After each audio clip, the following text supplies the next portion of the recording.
right, Friday main event live here from Peabody High School, as you saw in the intro there.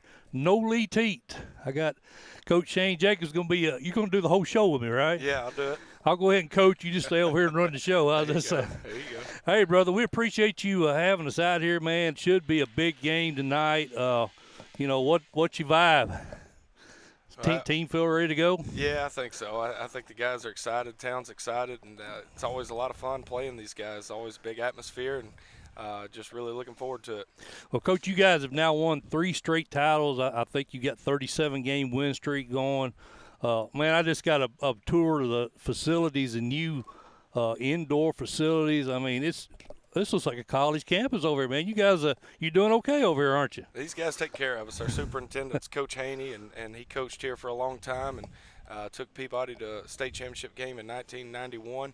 And so he believes in what football and what sports in general can do for kids. And so the community really makes an investment into our athletic programs. It's been awesome. Well, Coach, things got changed up a lot this year. You guys dropped back to 1A. In a pretty tough Region 7, I think. Of course, you got Lake County, West Carroll, Greenfield had a solid year last year. So, and I think Humboldt's going to be much better. I personally think that, Region 7 is probably going to have a say in who represents there, in Chattanooga. What's your thoughts on the region in general, and who do you think is going to be the toughest competition for you guys? Well, I think on paper, a lot of people would point to Lake County as kind of a 1-2 race there with us in Lake County, and we've been out of this region, I guess, for 4 years now, been in 2A for last 4 years, and so not as familiar with some of these teams as what we once were 4 years ago, but I think it'll be fun playing some of these teams. As I said, it was a region that we've been in for a long time, and so now we're coming back in, and looks like we'll be in it for 2 years, and so really looking forward to playing some of these guys again. Well, Coach, one thing we've grown accustomed to over here at Peabody is player development. You guys do a great job over here. Of course, 2 of the last Mr. Football winners, Cooper Bogus in 2019, and then, of course, Khalid Ganaway last year, Mr. Football winners. How important has it been that you've been able to retain, guys like offensive coordinator Jay Taylor and obviously Tab Val there at defense coordinator? How important have those guys been to getting these players developed? It's just the continuity we've had on our staff. I think this is the 6th year in a row we've had the exact same staff, and I think Jay does a great job with our offense. I wouldn't trade him for any offense coordinator in the world. And then Tab and I have coached together for a long time, going back to our Northside days, and so he and I have always been really close. But not just those 2 guys, just all the other guys on our staff have had opportunities to go other places, and maybe make a little more money and that kind of thing. But none of these guys have ever been in it for the money, and I think that's why they're such good football coaches. It's all about the kids here, and we genuinely enjoy each other and spending time together, and we have a great time doing it. Well, Coach, obviously, we mentioned big game tonight, 2 teams that were in the state title last year. Of course, you guys are 2A champs, and Milan were in 3A, made it to the title game. Now they move up to 4A. Not a region game, but it's a big rivalry game for you guys, isn't it?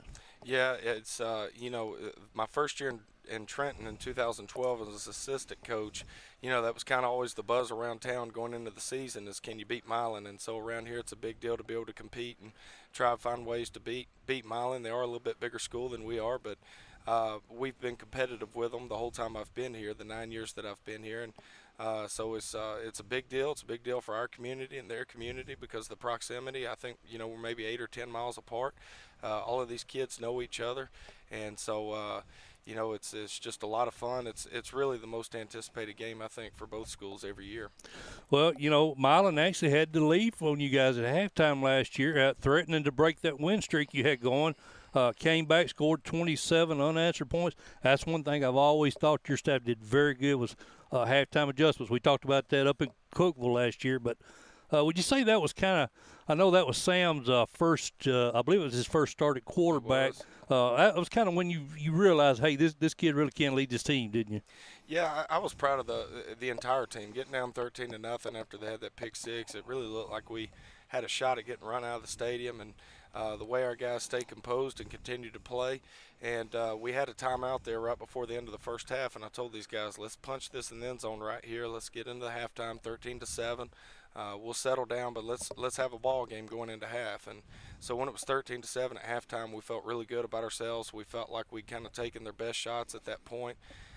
With Coach Diffie's first year, we really didn't know what we were going to get out of them, so it took a minute to kind of figure out what they were doing.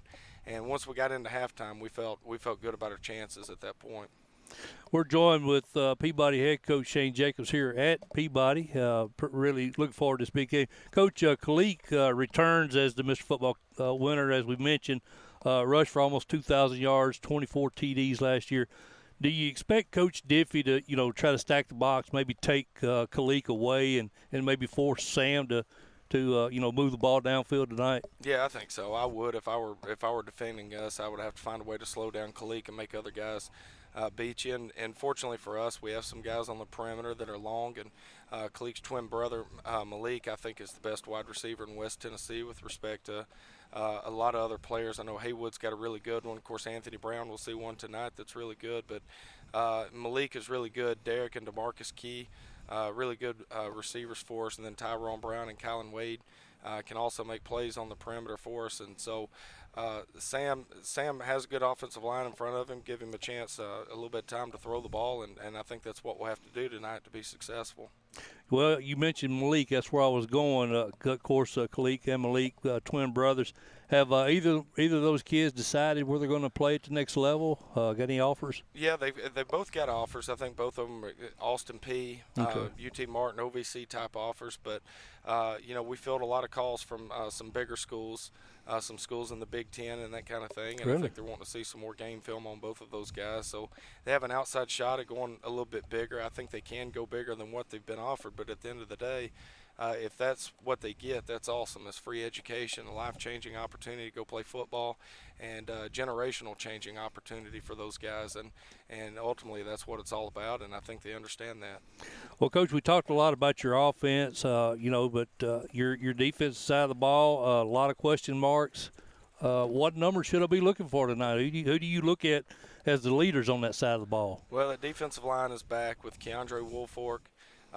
Injury-plagued season last year, but he's back, and Jason Baskerville and Jordan Shepard on the defensive line, so that's where most of your returners are. But London Burkett's kind of the bell cow of that defense. He's a Mike linebacker in my 15 years of coaching, maybe the best that we've had. He's a really, really physical player, really heady player, high football IQ, great player. Jacoby Albee will be the Sam. We'll start McCoy Sewell tonight at Will after an injury last week, and I think McCoy – we'll have a big night tonight. And then that secondary, same kids playing in the secondary that are the skill kids on offense with DeMarcus Key and Malik Ganaway at the corners, and then Derek Key and Kalik Ganaway at the safeties with, again, Kylan Wade and Tyrone Brown playing plenty of snaps. So, if we can tackle, we've struggled to tackle on the perimeter in the scrimmages, and hopefully we've gotten better with that this week.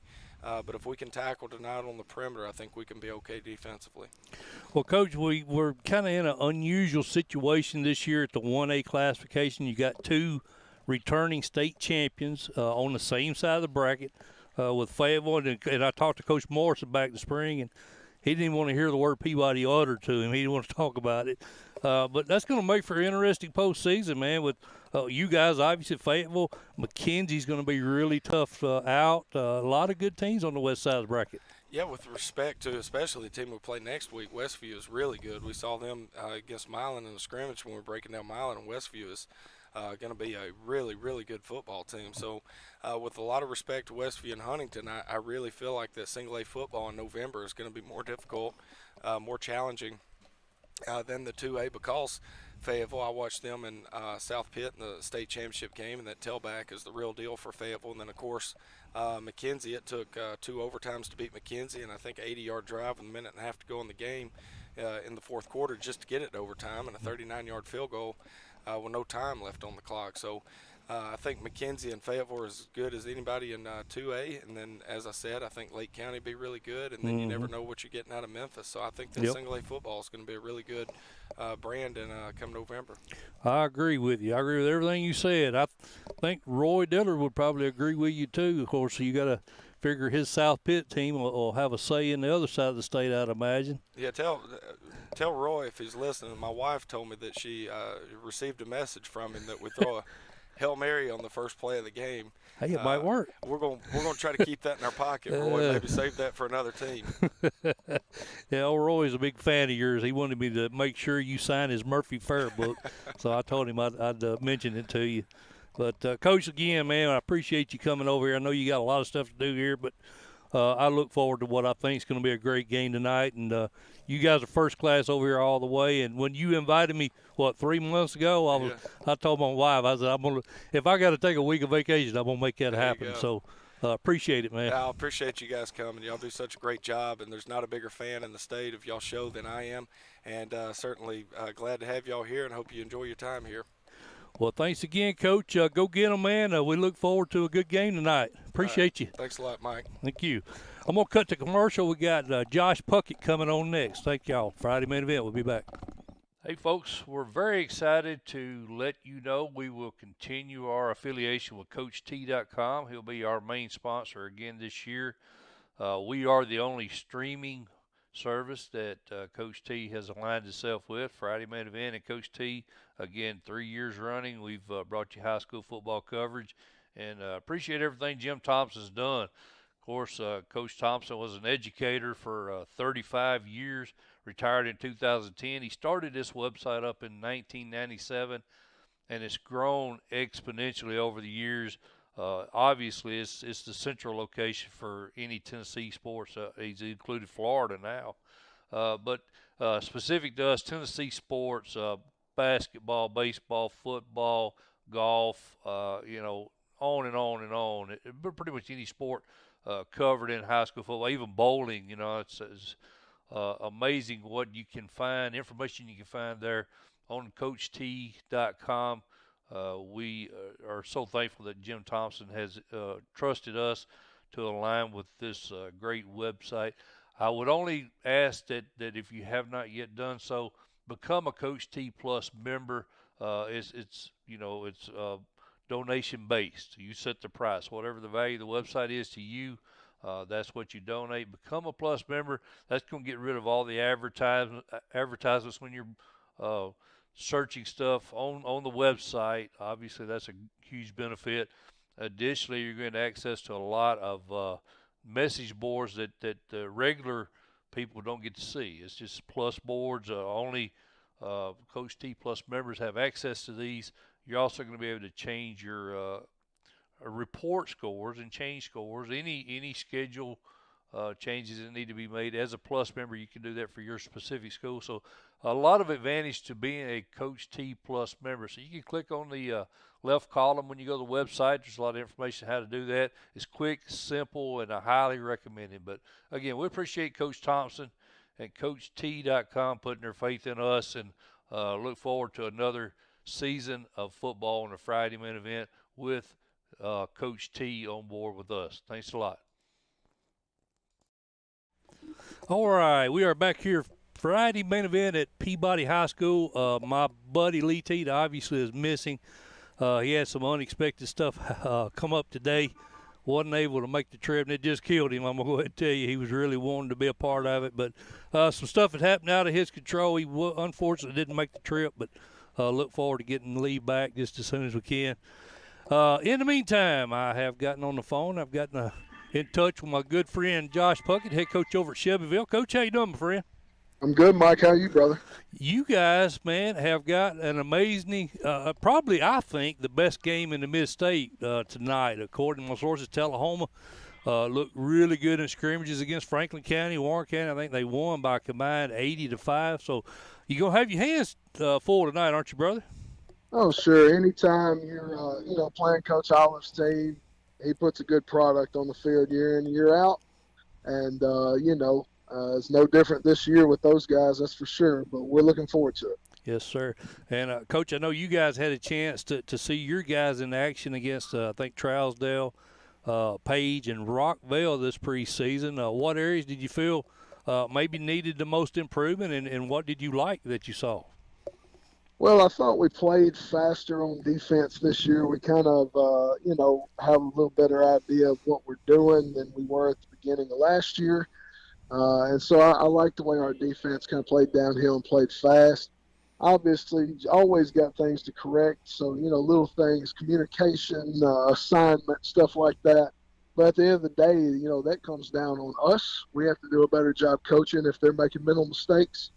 All I ask them to do is just play with great effort, great intensity, and I thought we've done a good job of that so far. Well, Coach, one of my favorite players, your son Caden, he was questionable back in the spring due to some health issues related to that COVID last year, but now he's gotten through that stuff. He's had a rough 9 months, but he's get back. He's going to be playing. How's he doing now? Man, we're very blessed. We're excited to say he will be on the field tonight. He's battling some soreness, which Right. I think is probably to be expected with the months of relatively no activity that he had. Right. So he's had some soreness going on in his legs and ankles and knees and stuff like that. We've been battling, but he's going to be out there tonight playing. We're excited to have that for sure. Well, Coach, another kid I love to talk about is your quarterback, Cade Cunningham. I think he's now in the third season leading the offense. I think it's second season in your system. What kind of improvement have you seen from Cade, and how much command has he got of this offense now after he's had a year in your system? Yeah, I'll think the world of Cade. He's a great leader for our football team and somebody that can get out there and drive it. Without me, really, he can almost call things himself. So I trust what he sees and what he says. And we communicate pretty well together. So I thought he's done a pretty good job as far as that goes here in the preseason. And I thought he played pretty well last week against Trousdale. Missed a couple throws here and there, but that's going to happen. Yeah. But, man, he's doing a good job running the football, throwing the ball. And like I said, just being a leader for our team. I'm really, really proud of Cade. I'm glad he's with us. Well, Coach, I like to watch film. I don't know, I may be a weirdo, but I'll sit around and watch highlight video on these kids. It's just what I enjoy doing. One kid that impressed me when I was looking through your huddle account was number 9, Lakota Young. I've seen him lined up at wide out. I've seen him in the backfield. He's been a down lineman. He may play linebacker. This kid's got so much talent. Well, it'd be nice if you could clone Lakota, wouldn't it? Sure, yeah, it would be nice to be able to have multiple people of his ability level. But I mean, that's it. We've got several guys that we think we can get the ball to in some spots and be able to do some things that are explosive players, and we feel pretty good about that. I mean, we run pretty well, I think, for the most part. We just got to be able to do our jobs and all that kind of stuff will be fine. We're speaking with Shelbyville head coach Josh Puckett here on the Friday Main Event. Coach, we spoke a lot about your offense so far. We hadn't really talked a lot about the defense, but like you said, they're playing a lot faster. Held a solid Trousdale team scoreless last week. Tell us who you see as leaders on that side of the ball, and talk about the job Coach Dryden has done there with your defense. Yeah, well, I mean, a big part of that is our Mike linebacker, Jaden Harper. He's a senior. Jaden's a big kid, man. Worked extremely hard in our weight room this offseason, kind of rebuilt his body, gained about, 15, 18 pounds, and goes faster, moves faster, and overall is just a better athlete. So we're really, really happy with what we've seen out of him so far. And, he is taking on Coach Dryden's personality. Coach Dryden's his position coach there at inside linebacker, and he's taken over his personality a little bit and runs the defense like it's his defense. We're really, really proud of him. We've got several guys, seniors, that have really stepped up and done some good things. Jari Brown on the D-line, and Robert Ross Mallory at outside linebacker, Cam Grogan at safety. These guys have done a lot of good stuff as far as, taking charge of the defense and taking charge of their position. I'm really, really proud of those guys. Well, I'm pretty sure you guys lost a few solid players up front. How have the guys in the trenches looked, and who's stood out, on the line for you guys?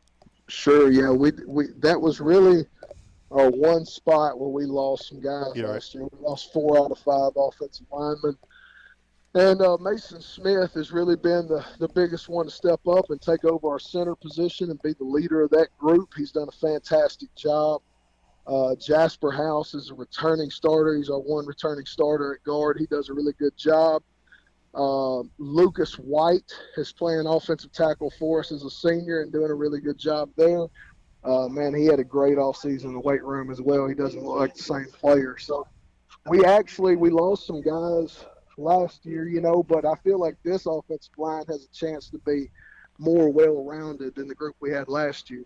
Well, so we're really excited about that. I was going to say, it'll be baptism by fire tonight because I know that's one strength of Tullahoma. They got a lot of kids back up front. They had a pretty solid line last year. So you'll be able to grade them out pretty quick this week, I think, based on what you guys see tonight. Coach, you got Marshall County next week. Now, these are the only 2 teams that have beaten your staff on field since, 2018. So probably a little added motivation in the next couple of weeks, isn't it? Yeah, we wanted to make sure we kept those guys on the schedule. We kind of owed them one, But those are 2 good football teams, and, they got us last year. And we're going to try to return the favor this year if we can. Well, Coach, I spoke with Cookeville head coach Jimmy Maynard in a 7-on-7 last month. I expect probably his team in Lebanon probably be 2 of the tougher region opponents. Not saying that there's more good teams, but I expect those guys to be pretty tough. Were you guys pretty happy? I know you moved up to 6A. Were you pretty happy with how the regions played out for y'all? Well, it doesn't matter. I'll be honest with you, Mike. I don't know. I'm in a weird spot in my career. I'm not really worried about region championships. It's state championship or bust. And there you go. So, everything's looking up at Oakland, and everybody knows that. Mm-hmm. So the region didn't matter to me as much. It's just when we were 6A, it was Oakland that you knew you had to go through, and everybody's still looking at it the same way. Yep, so yep. Not really worried about the region. We'll see how that plays out, and then we'll go through the playoffs as we go. I love that. I love that attitude. Well, Coach, I know you got a big game over there tonight, and I know you got a lot to do, so I don't want to hold you up. But, man, I appreciate you jumping on with us, and good luck. And hopefully I can get over to Shelbyville and check you guys out in a week or 2. Absolutely, brother. We sure appreciate y'all. I hate Lee's not here tonight, but we appreciate y'all and what y'all do. Thank you, Coach. Good luck to you tonight, buddy. All right, brother. See you, man. All right. Coach Josh Puckett. We met him when he was at Lake County when he won the state title a couple of years ago, and that, believe it or not, I know he is the only coach that has ever allowed me to come in his locker room up there in Cookeville, and we kind of developed a really good friendship from that point on, and I think he's done a really good job there at Shelbyville. I do, honestly, if his offensive line comes together like he thinks they will. I think they are a solid contender. Even though he said he doesn't care about winning region titles, I think they have a good shot. I'm sure he'd like to be the number 1 seed coming out of that region either way. That way he could dodge Oakland as long as possible. But I think they have a really good shot of winning that region. I think Cookeville, Lebanon, Warren County. There's some teams that can beat Shelbyville in this region, and I think going in, I would probably put them as a favorite to win that region based on having the senior quarterback back, and he's got a lot of weapons on defense. All right, folks, we're going to take another quick break here while I can get the next coach on. I've got Matt Lowe at Powell, and we had Powell as our Class 5A number 1, so looking forward to talking to him. This is the Friday main event. Again, I'm Mike Molder, minus my partner Lee Teat for this week. We'll have him back soon, and hope you guys will hang in there with us. We'll be back after this. Hey, folks, I want to tell you about a new sponsor to the Friday main event this year. Haines Service Company has jumped on board with us. We appreciate that. They've been in business since 1997, locally owned. They're located right here in Unionville, Tennessee, but they service pretty much all southern Middle Tennessee. And like I say, man, they've been in business since 1997. Their service is second to none. They specialize in new construction. project management, machine installation, industrial maintenance, powder coating, weld fabrication. They also do HVAC, electrical, plumbing, concrete. Pretty much any need you could think of, these guys can take care of. They do an outstanding job. I've had them to do work for me on a number of occasions, and I've always been really satisfied with the quality of work and the pricing. They do an excellent job at a reasonable price. So give Haines Service Company a call if you need anything, especially HVAC, electrical, plumbing. These guys, again, they're excellent. And you can reach them again, 931-294-5644. Appreciate it. And thanks again to Haines Service Company for jumping on board with the Friday main event.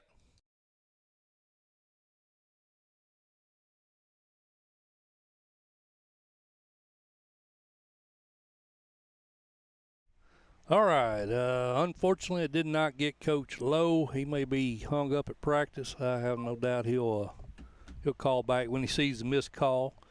So we'll just do a little preemptive game review while I'm waiting on Coach Lowe. I think Coach Diffie, when they get here, he's supposed to come on over here to the tent, so we'll get him on. But I expect Coach Lowe to call back when he sees the missed call.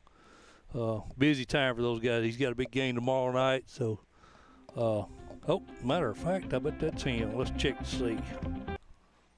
Coach Lowe. Hey, man, what's going on? Hey, brother, we're on there. You good to go? Yes, sir. I'm ready to roll. All right. Sound like you in the locker room. Yeah, I'm trying to.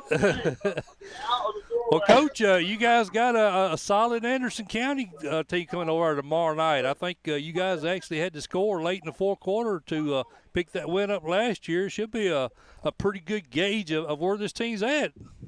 No, I certainly think it is. I mean, the last couple of years, we've had some unbelievable football games versus Anderson County. They've always been a really good team. Coach Gillum does a great job up there. Their entire staff.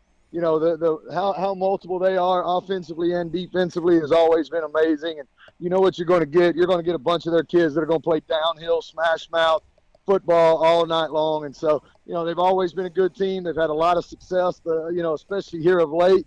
And we don't expect Friday night to be any different. Well, Coach, we had you guys as our preseason number one since February. We were really high on you. One of the biggest reasons, you probably got the most potent offense in the state. It'd be hard to argue that. Jordan, your quarterback Jordan Potts, he's back after a really impressive sophomore season. How much has his leadership improved just from last year? Well, it really has. It's been incredible. He had a great year last year as a sophomore. He certainly did some amazing things, but, his commitment over the offseason to changing his body, to adding 10, 12, 15 pounds of muscle, so he can go out there and compete at an even higher level has been extremely impressive. He's one of those guys that's always at the front of the line. It doesn't matter if you're running sprints. It doesn't matter if it's, in the weight room, being there on time. He's just one of those guys that does it the right way. So we're certainly expecting him to take that next step. We're expecting him to take on that leadership role within the offense, even to a higher degree than he did a year ago. And we're expecting a lot of those teammates around him that are now multi-year starters. We're expecting those guys to lead some of these young guys as they get their opportunity. Well, speaking of multi-year starters, you got senior Jaden Collins back, juniors Jason Faust and Aiden Green. Probably make up. And I was talking about the explosive offense. I can't think of a better receiving corps. Not many teams in high school have got three kids that are going to be playing on Saturday eventually. Collectively, is this the best group of receivers you've ever had?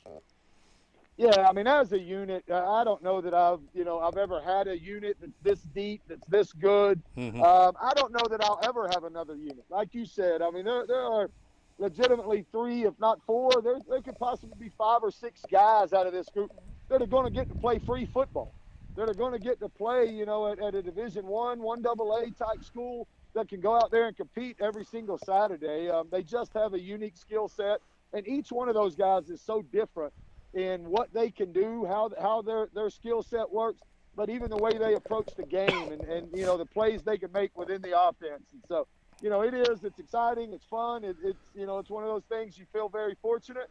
but you also know now that this is year 18, hey, don't get too used to it because it's probably not going to be here too long. Exactly. Well, we mentioned Faust as a receiver, but heck, he may be even better at linebacker. I know, he was one of the leading tacklers last year as a sophomore. I know he already has an offer from Tulane.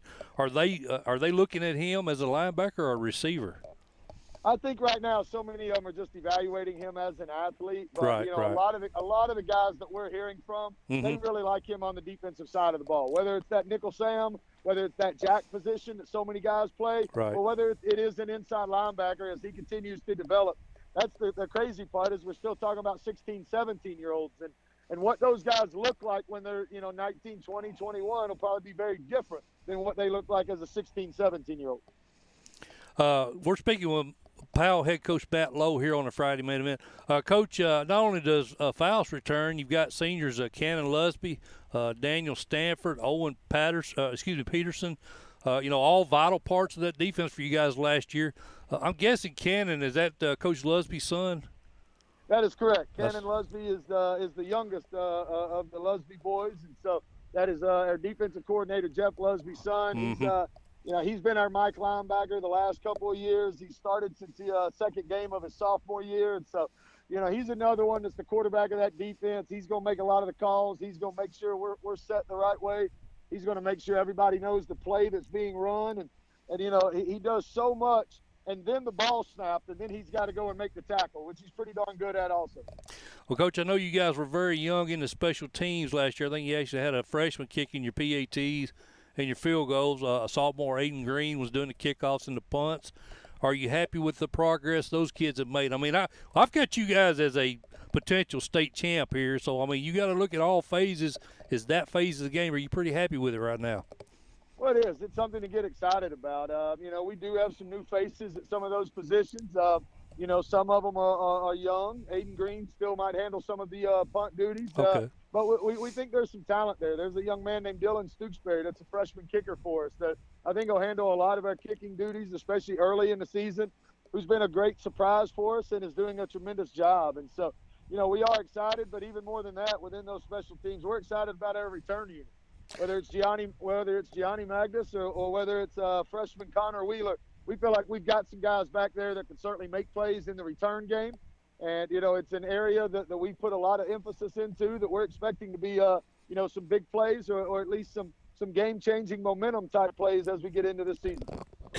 Excuse me, Coach. Coach, I thought the region split worked out pretty well for you guys. You had West, Halls, and Central all going over to Region 2. If you guys advance deep this year, at least you only have to see one of those teams in the semifinals.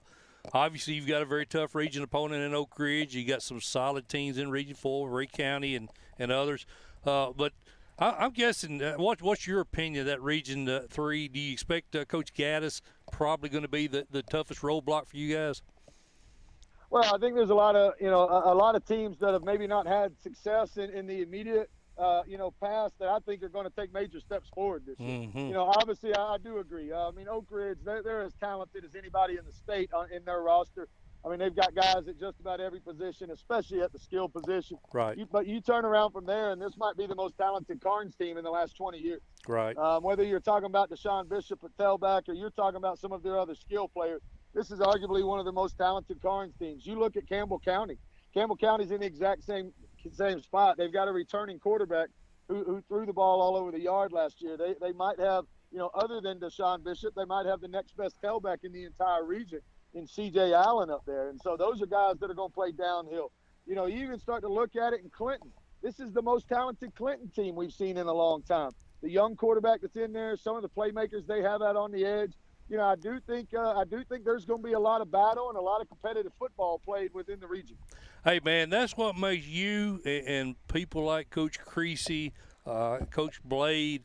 You sitting here naming off kids on other teams. I mean, you got to know who your opponents, and I'm always impressed with you guys the way you can rattle off, potential roadblocks for you guys in the rosters of the opponents. That's very impressive, man. It means you're passionate about your work, and you do a great job over there. Well, I appreciate it. I think there's a lot of talent in East Tennessee right now. Yes, sir. There's a lot of kids that are whether they're sophomores, juniors, or seniors. I think there's a lot of under-recruited talent in East Tennessee right now. And Absolutely. I'm certainly thinking that as this season continues to play on, I think a lot of that recruiting attention is going to come to Tennessee, is going to come to East Tennessee, and a lot of those names are going to become household names, not just here in the Knoxville area. Yes, sir. Well, Coach, I know you got a lot going on over there, brother. I want to hold you up, but good luck tomorrow night against Anderson County, and it's always a privilege to get a chance to talk to you here on Friday main event. Man, it's great. You guys do a great job. We appreciate you having us on and taking care of it and talking about my kids. Well, good luck to you, brother. Thank you, sir. All right, see you, Coach. Bye. That's Coach Matt Lowe, and I'm telling you, man, he's got a team over there. They're solid. We put them at number one. 5A for me almost every year is one of the toughest divisions, classifications to pick, and this year's no different. Mr. Lee Hayes, let me cut the commercial. I'm going to get you on here right quick with me. We'll be back with Mr. Lee Hayes after this commercial break. Hey, folks, I wanted to let you know, great news. We've partnered up with Elaborate Images for the third straight year. They'll be handling all of our merchandise again this year. Shirts, hats, T-shirts, sweatshirts, pretty much any type of clothing you would want. They'll have it available there at Elaborate Images. Of course, they specialize in screen printing, promotional products, embroidery, banners, signs. Again, Marsha Howard, and then we've been partnered for 3 years now, and we love the stuff that they do for us. We get questions all the time. Hey, how do I get a hat? How do I find a shirt? This is how you do it right here. Give them a call, 931-703-5410, or go to their website, elaborateimages.com. They've got all the products right there on the website. You can see, or maybe different items that you would like in addition to the Friday main event items. She's got a full menu of stuff that they've got to offer there with Elaborate Images. Again, we appreciate Marsha and all the great work they do, and happy they partnered up with the Friday main event again this year. All right, we are back. Friday main event. I got Mr. Lee Hayes here with me, good friend. Met him in Cookville, 2 years ago? 2 years ago. Hard to believe. And now we see each other twice a year. That's been at Cookville. So, it's always good to talk to you guys. That's a good thing for y'all. Hey, we talked to you guys from the press box last year. That's right. When Milan and Peabody were playing. Always good to talk to you guys. And Miss Lee, sorry that he couldn't be here tonight. Yeah, just he had something come up, wasn't able to make it. He hated it, but, he wanted to be here. Appreciate you stepping in, though, and maybe picking a few games with me. Well, I'll try. I know that's some hard shoes to fill. I know that. Well, he misses most of them he picks, so you'll be all right. Oh, okay. Well, I'm in good shape. I'm just kidding, Lee. I'm just kidding. He'll be sending me some dirty texts. Well, let's talk about a few games, man. There's some big games. Why don't we talk about the Thursday games? We can do that. I know you got things you got to do. You're an important man over here. Just stay busy. Stay busy. There you go. Stay out of trouble that way. Stay out of trouble that way. Hey, shameless plug, though, once again this year. Yeah. People who want to watch this ball game tonight, Peabody Golden Tide and Milan Bulldogs, you can look on the Peabody Golden Tide football Facebook page. I'll put a link on mine to that. Very good. That'll be live stream. You can watch that at no charge tonight if you couldn't get here. Should be a good one. Hope so. I think so. What's your thoughts, man? I had a chance to talk to Coach Diffie earlier this week. I think they've got some kids that they're not sure is going to be able to play. So. Yeah, Brown is out. I know. Yeah, he's out for the year, and he's an outstanding football player. He's committed to Memphis, which makes my heart feel good. Yep. But I hate that he's missing his senior year. Absolutely. But yeah, they're going to have a good football team, and they're going to come in and they're going to pin their ears back, and they're going to come after you. You know, I told you last year when we talked that I wasn't going to make a prediction of that night's outcome. But at the end of the season, don't be surprised if you see those two teams in Cookville. You did. In the you first sure week did. of December, and that came to pass. Now, I don't know what's going to happen this year, but I think these two teams are going to have a chance to get to Chattanooga again this year. I do, too. I agree with you. Lee, one big game we've got. That's funny. I got a Lee filling in for a Lee, so I'm not missing a step. You won't call me about a different name. One of the games we got tonight, Lee, is Upperman at Cookville. This is a 6A versus a 4A. Cookville put it on them pretty good last year, 28-0. But Cookville has got a lot of new faces. I saw them in a 7-on-7 earlier this year. They're very young at a lot of key spots. 2 returning starters on offense, 6 on defense. Flip side of that, Coach Kane has got a lot of kids back. 9 starters on offense, 10 on defense. Ty Duchess is a name I'm sure most people have heard. Who do you like in this one? Oh, I'm going to have to go with Upperman. I just think that experience comes back, and I think that plays a huge part, especially in the early season games. Well, I do the big ones on Coach T. I don't know if you do that or not, but it was heavy Cookville in this particular pick. And our fan base, 65% of them like Cookville as well. But I'm with you. I think a lot of experience coming back. I think the Bees are gonna give the Cavaliers a time tonight. Yeah, it's experience does a whole lot and goes a long way in these early season ball games. I'm gonna have to get a cough drop. I got a little tickle in my throat. South Dole. So we're both going Upperman, right? Yes. Going Upperman. Yeah. South Dole and Oak Ridge. Now this is one I'm really interested in. This is of course South Dole dropped down to 4A. Clark Duncan's team. Another team with a lot of kids back. Sean Gary, the running back, had almost 1,800 yards rushing last year, 18 TDs. He's back. Curtis Young is back. Nick Martin, the quarterback, is back. 1,825 yards passing. A lot of weapons back for Clark Duncan. And then, of course, Joe Gaddis' squad lost in the title game last year. He's replacing. He's replenishing. Yeah, I'll tell you, and Joe Gaddis was here for a year before Ricky Woods. That's correct. I got to know Coach Gaddis when he was here, and hated to see him go. Good as they come, yeah, he was a good guy, and really was a stepping stone for the program here.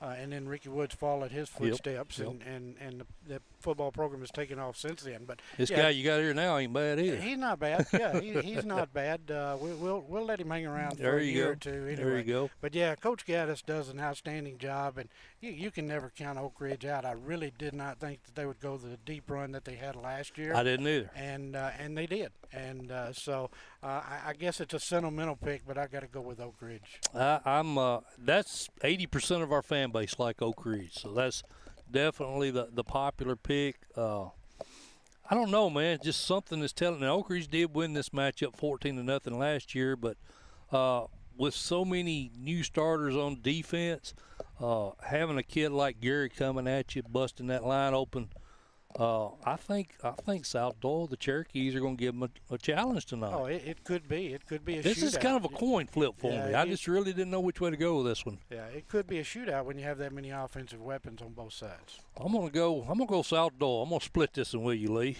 All right. Moving on down. Now this is the highlight game in the mid-state. We had Josh Puckett on earlier tonight, Shelbyville head coach. Tullahoma, man, they have just been tearing teams up in scrimmages. They beat Franklin County and I think Coffee County, maybe it was Warren County, somebody. A couple of opponents. They beat them like 80-5 in 2 scrimmages. So very strong John Olive team. He's got Ryan Scott back at quarterback, 1,195 yards passing. I think he's going to open the offense up a little more. He's going to turn Scott loose a little more. He is a dual threat. He can run the ball. But Cade Cunningham for Shelbyville, I'm sure you've heard me talking about him. He's kind of like another son to me. I'm really close to the family. He's back for his senior year, and he's a dual threat as well. Yeah, on your notes here, and I'm going to show my ignorance here, Mike. You got Caden Puckett listed, so he is able to play now. He is able to play. And that's a great story. That is awesome. That's a great story. So glad to hear that. Of course, they spent some time here in the northwest part of the county when they were up at Lake County. So good ball player. Yeah, absolutely, is a good ball player. Yeah, he had some complications with the COVID. I think he contracted December of last year, and he was going to the ER a lot, and this went on up into May, June, somewhere around in there, and I think they finally was able to take him to the Mayo Clinic, and they figured out exactly what the problem was, and he's back 100%. Just good to see him back on it's the field. Great to see him back. So, yeah, I think Caden is definitely going to weigh in on the outcome tonight. He's just an amazing athlete. I don't know. This is the hardest game on the board for me to pick. Yeah, I'm going to have to go. I'm going to let you go first. No, you're going to follow my lead? Yeah, I'm going to follow your lead. I was afraid you was going to do that. Shelbyville's at home, and I know Coach Puckett, man, that dude, he can't stand to lose. I mentioned it to him, and this game and Marshall County is the 2 games he lost last year, only games he lost. So I think, it's not a region game, but this game means a lot to him. He wants to get that mark off his record. Yeah, I'll go with Shelbyville. I think I'm going to go with Shelbyville, too. They're home. I think if it was in Tullahoma, I'd probably go Tullahoma. That's how close I think the game is going to be. But it could definitely go either way. Tullahoma up front is just – it's really going to depend on how well Coach Puckett says he's only got 1 starter back on the offensive line. It's really going to depend on how well those new linemen do. If they aren't able to protect Cade, it's going to be a long night for the Golden Eagles. Yeah, and that's what you run into early in the year. We lost 4 of our 5 starting offensive linemen from the last 2 years, and so it's going to be interesting to see what the offensive line here does tonight. Same way with Shelbyville, those young guys.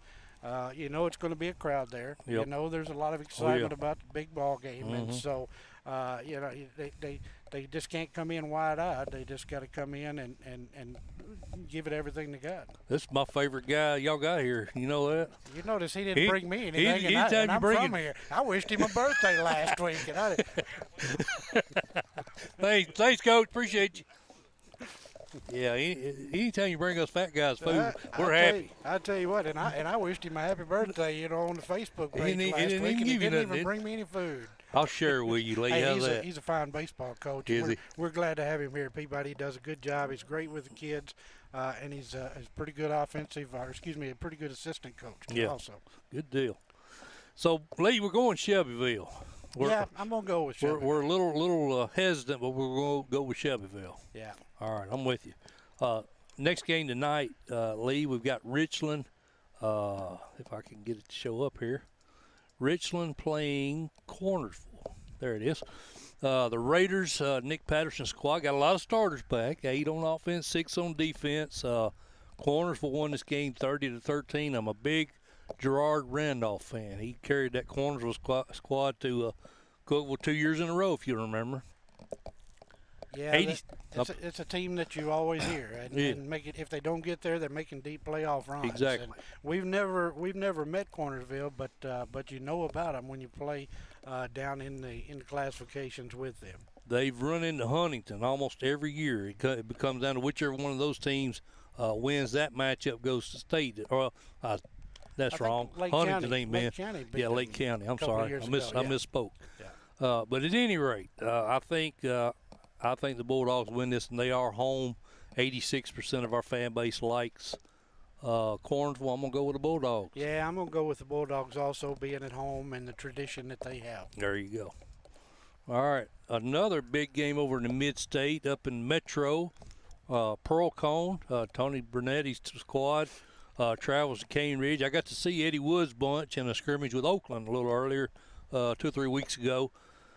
Defensively, they're there, Lee. Offensively, they had to replace a lot and skill positions. Oh, that's you? Yeah, that's me. That's me and SpongeBob. That's somebody telling you, hurry up, Lee, we need you. Yeah, that's it. But I don't know. I don't know if they're there offensively yet. 61% of our fan base like Pearl Cone. These teams obviously didn't play last year. That game got called because of COVID. 38-12, Pearl Cone won in 2019. Barry and Brown he's the guy. He's a stud. I didn't see it live, but I saw Pearl Cone last year when they played Milan, and in the semifinals, and they're just chock full of athletes. I'm going to go with Pearl Cone here, just simply because of the athletes that they have. Of course, they may have some inexperienced issues early in the year, but they're going to put some athletes on the field. Cane Ridge had some special teams issues. He's breaking in some new kickers. Oh, that makes me nervous. I want to pull the trigger. I want to pull the trigger on the Ravens, but I got to go Pearl Cone. A little too nervous. I don't feel so bad now. You don't feel so bad? We're making the same bad things. Yeah. We're either going to look like geniuses or look like we are, not too smart. Absolutely. Lee, the last Thursday night game we'll talk about, and that's my buddy J.R. Kirby over at Covington. I know you're familiar with that program. The Chargers, one of the teams we think is going to make a title run this year. A lot of good talent on that team. AC Mason Young, among others, Cooper Barbie. A lot of good talent on this Covington team. They play Munford, a 5A team. Slade Calhoun in his second year, he's 7-4, 6-0 in region play last year. Thoughts? Yeah, I think Munford it would be the favorite. I don't think they're a heavy favorite. Yeah. But now Covington, year in and year out, Covington is going to be there. They last year they lost to Milan in the regular season, and then in the playoffs went into overtime and they lost their top two quarterbacks in that game. So and lost in overtime. So on an interception in the end zone. But Covington's going to give everything they've got, and it's not going to surprise me a bit for Covington to win that ball game. I think to some people Munford would be a favorite, but I think I'm going to go with Covington. They're full of talent up there. I think so too. 41-6, Covington won this game last year. So I'm with you, Lee. I think you got to go with Coach Kirby's bunch. I think they're going to get it done tonight. Yeah, and I think they're going. You can look for them to have a very successful season again this year. You had some teams move out of that region that bumped up to 4A, and so Milan. It's not going to be a cakewalk in that region. But South Gibson moved out, and Milan moved out. So it's going to be a tough region. But Covington goes in as a heavy favorite, in my opinion. I agree. Well, Lee, I guess I'll take a break. Do you need to go, or can you hang around, or what's your situation? Well, I've got to get a couple of things done. Okay. I might can come back in a few minutes. That sounds like a plan, man. All right. Let me take a quick commercial break here and let you get on out of here, and then maybe we can get you to swing back in here in a bit. Very good. Appreciate it. All right. Friday main event with Lee Hayes. We'll be back after this. Hey, folks, we're very excited to let you know we will continue our affiliation with CoachT.com. He'll be our main sponsor again this year. We are the only streaming service that Coach T has aligned himself with. Friday main event and Coach T, again, 3 years running. We've brought you high school football coverage, and appreciate everything Jim Thompson's done. Of course, Coach Thompson was an educator for 35 years, retired in 2010. He started this website up in 1997, and it's grown exponentially over the years. Obviously, it's the central location for any Tennessee sports. He's included Florida now. But specific to us, Tennessee sports, basketball, baseball, football, golf, on and on and on. Pretty much any sport covered in high school football, even bowling. It's amazing what you can find, information you can find there on CoachT.com. We are so thankful that Jim Thompson has trusted us to align with this great website. I would only ask that if you have not yet done so, become a Coach T Plus member. It's donation based. You set the price, whatever the value of the website is to you. That's what you donate. Become a Plus member. That's going to get rid of all the advertisements when you're searching stuff on the website. Obviously, that's a huge benefit. Additionally, you're going to have access to a lot of message boards that the regular people don't get to see. It's just Plus boards. Only Coach T Plus members have access to these. You're also going to be able to change your report scores and change scores. Any schedule changes that need to be made as a Plus member, you can do that for your specific school. So a lot of advantage to being a Coach T Plus member. So you can click on the left column when you go to the website. There's a lot of information how to do that. It's quick, simple, and I highly recommend it. But again, we appreciate Coach Thompson and CoachT.com putting their faith in us, and look forward to another season of football on a Friday main event with Coach T on board with us. Thanks a lot.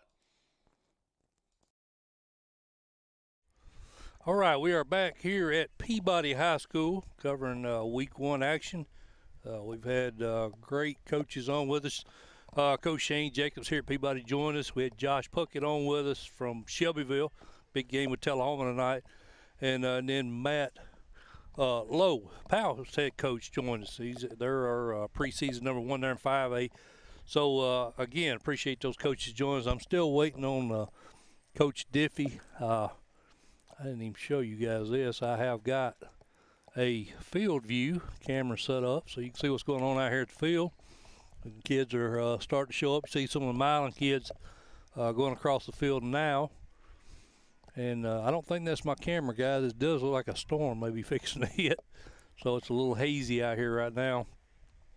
But we were talking big games, and we covered the Thursday night games just now. And I'm going to go ahead and head on over in to the games for tomorrow night, the Friday Super 25 games. We'll cover them now. Shouldn't take as long because I'm going to be the only one doing commentary on the games right now, so this should be interesting. But excuse me, Oakland and Hendersonville is one of the 25, that Super 25 that I've got tabbed to discuss. I don't expect, I don't think anybody really expects Hendersonville to give Oakland much of a challenge. Most people, along with us, have Oakland winning another state title this year, and I think given the fact they've got Antonio Patterson back, along with Jordan James. Hey, there he is. Come on over, Coach. Got you right there. I'm just talking about all the big games this week. I actually got the field view on now. So you good to go? All right. Volume. Give you a little volume. All right. Does that sound good to you? Yes, sir. I got you now. Let me put you on the screen here. Oh, Lord. You didn't tell me I was going to be on the screen. Yeah, we do video too, man. It's crazy. I've got a voice. I've got a face for audio, not for video. But there you go. We'll do it anyway. We'll get on with it.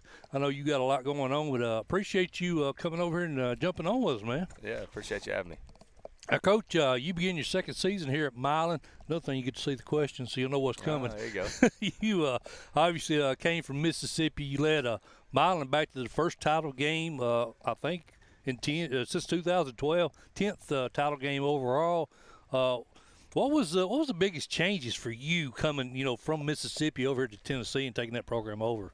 Well, a place like Milan, they've been winning football games long before I ever got here, and the system and the process that Milan and the community of Milan has to support that team, it was refreshing for me, to be able to sit there and not have to do everything. So that was the biggest thing, learning how to just kind of sit back and just be a football coach and not have to worry with the stuff that you normally would.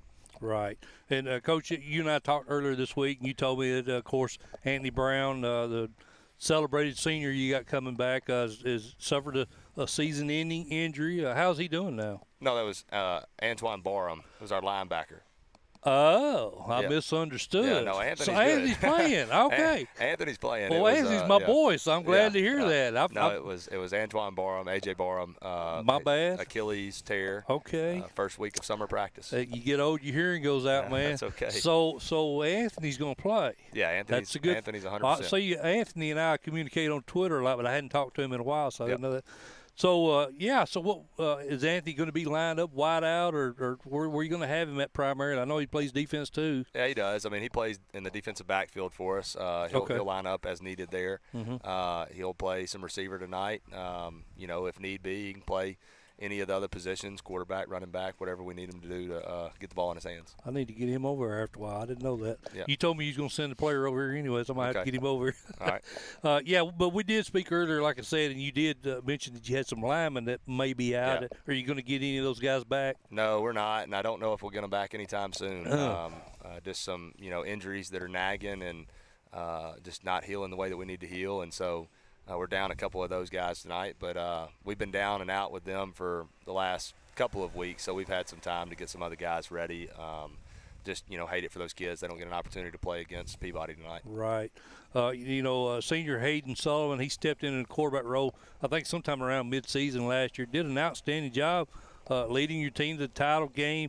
Does he remain under center this year, and how's he looked? Yeah, he'll be our quarterback, and, he'll be our quarterback until he proves otherwise. I hope he stays our quarterback.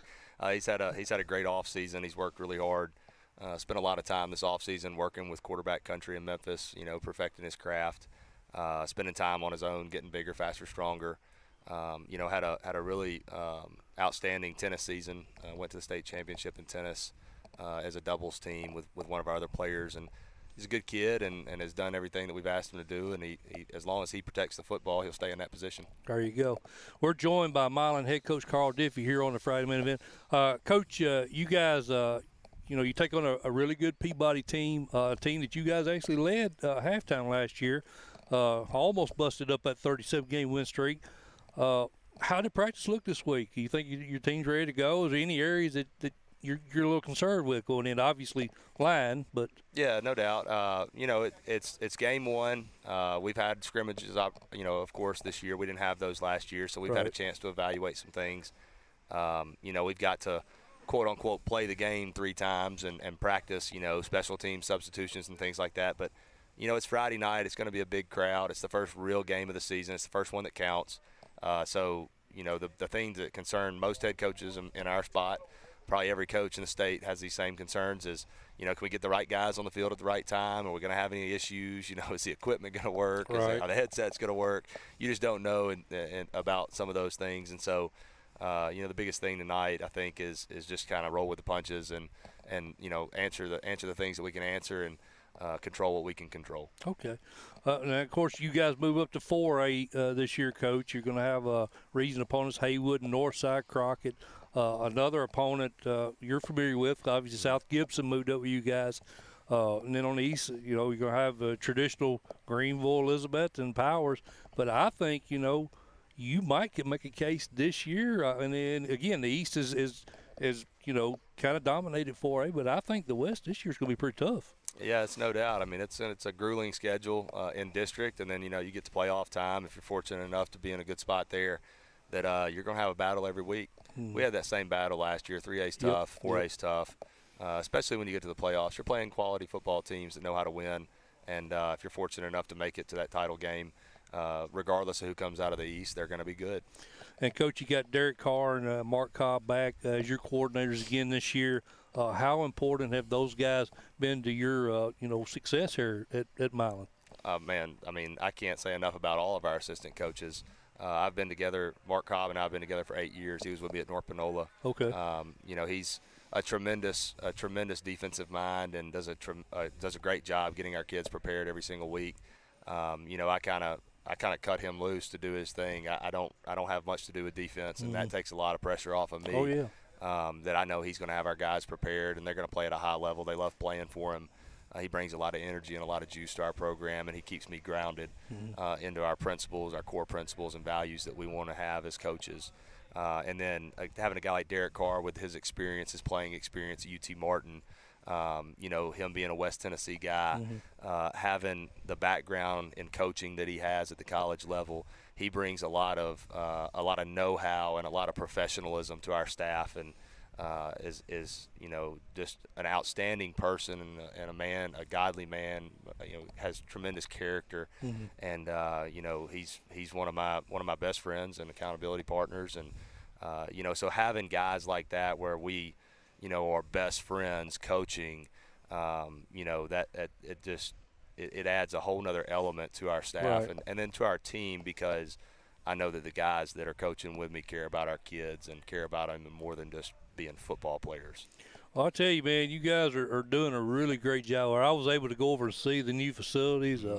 Man, you got one of the best around, man. It's just top notch, and obviously you guys are doing a great job with the kids. So I'm really happy to see you having so much success over at Milan. We're very blessed. Well, Coach, I promised you I wouldn't hold you up too long, so I'm going to turn you loose, but I really appreciate it, man. Yep, thanks for having me on. Good luck tonight. Thank you.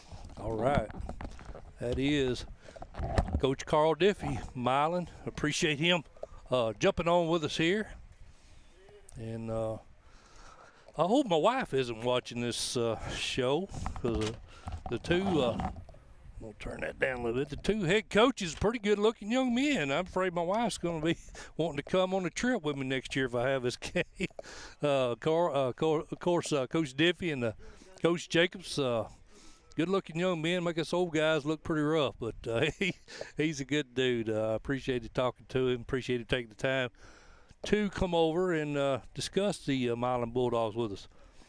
All right. And, one thing I haven't mentioned. You guys that are watching on the stream, typically Lee and I will, intermingle with you and I'm hoping you're filling the comment sections up like you always do, but I'm not able to see it. I'm streaming out here, and I've got limited Wi-Fi.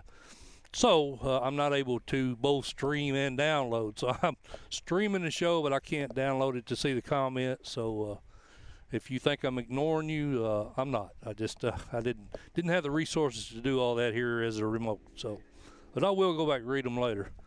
I got you. Oh, hey, there we go. Is this Roy Diller's best friend?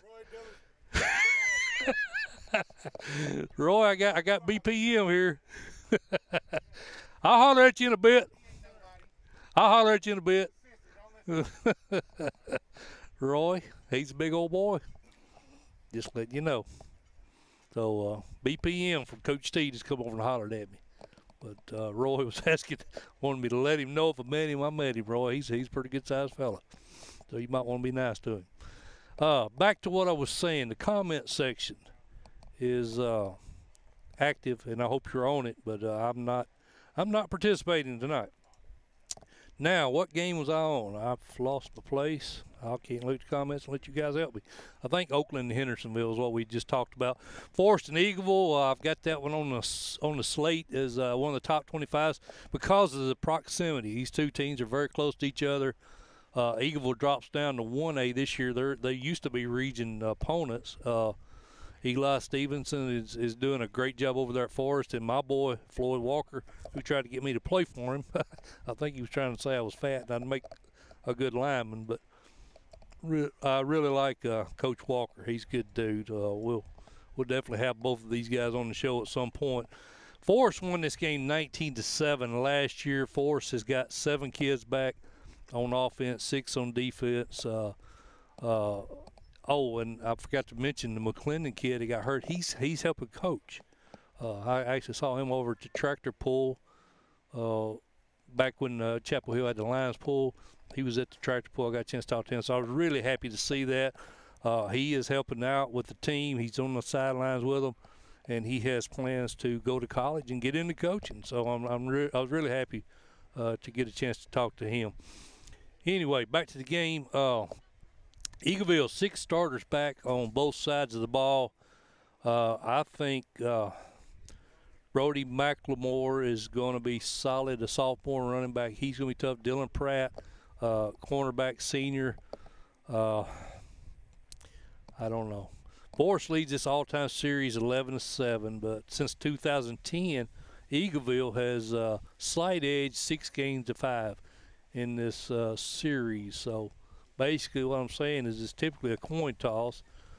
Forest has won the last 2 contests. Game is at Eagleville. I'm going to go with the Eagleville Eagles to win this one. I think it's their turn. Like I said, Forest won the last 2. Home team's probably got a little bit of an edge in this one. So we'll go with the Eagles of Eagleville to win that game. Marshall County and Columbia, 2 teams, again, geographically not too far apart. Thomas Osteen, I've sang his praises on this show for years. I think one of the better young coaches in the game. Columbia's under new head coach John Moore. He was an assistant at Hillwood and Columbia, Hillsboro, Stratford's got a lot of, he's got a big resume. He's been in a lot of places. The folks over in Columbia are hoping that the transition from Jason Hoth is going to amount to some wins this year. They were 6-6 last year, got knocked out by Summit in the second round, 28-14.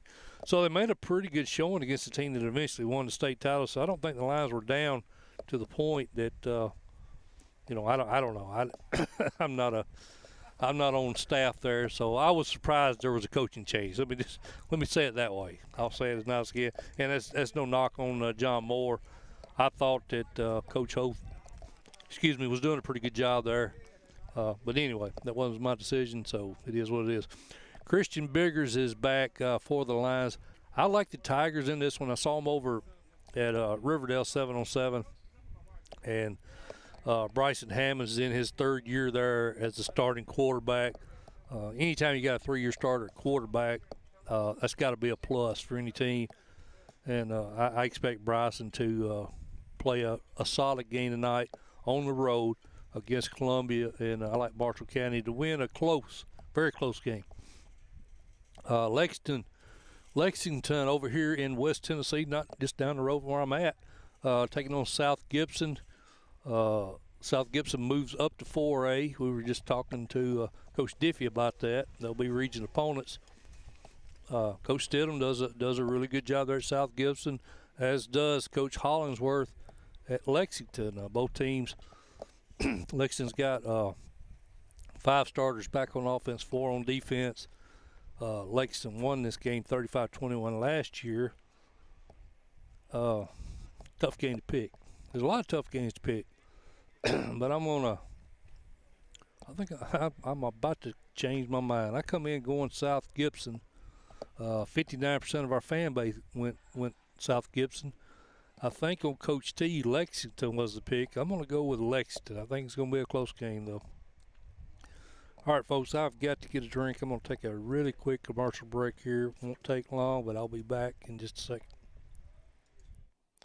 Hey, folks, I want to tell you about a new sponsor to the Friday main event this year. Haines Service Company has jumped on board with us. We appreciate that. They've been in business since 1997, locally owned. They're located right here in Unionville, Tennessee, but they service pretty much all southern middle Tennessee. And like I say, man, they've been in business since 1997. Their service is second to none. They specialize in new construction, project management, machine installation, industrial maintenance, powder coating, weld fabrication. They also do HVAC, electrical, plumbing, concrete. Pretty much any need you could think of, these guys can take care of. They do an outstanding job. I've had them to do work for me on a number of occasions, and I've always been really satisfied with the quality of work and the pricing. They do an excellent job at a reasonable price. So give Haines Service Company a call if you need anything, especially HVAC, electrical, plumbing. These guys, again, they're excellent.